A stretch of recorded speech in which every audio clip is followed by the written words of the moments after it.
Hi friends नमस्कार आपण मानक रश्मि किचन को स्वागत। आसतु आज छेना खीरी बनाऊँगी आपण मानक सहित शेयर करी।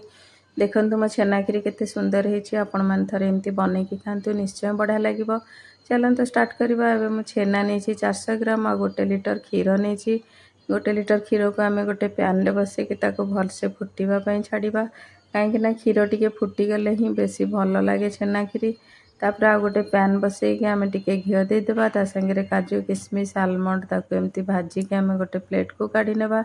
चलतु मोर क्षीर भी हो गलानी से देदेबा चीनी आउ मिल्क मेड।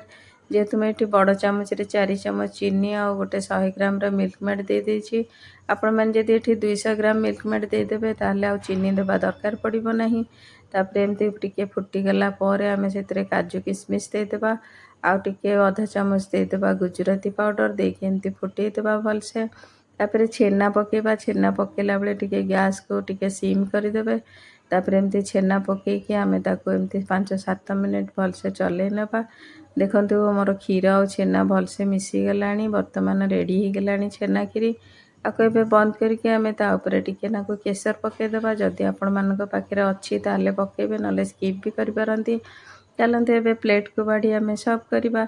आपको एक्चुअली टिके ठंडा करके खाइले बेसी भल लगे। आपण माने फ्रिज रे रखिकी जदि ठंडा करी खाइबे बहुत बढ़िया लगे। आपण मानक जदि मो रेसिपी भल लगुचे ताले प्लीज लाइक शेयर सब्सक्राइब कर देबे। नमस्कार।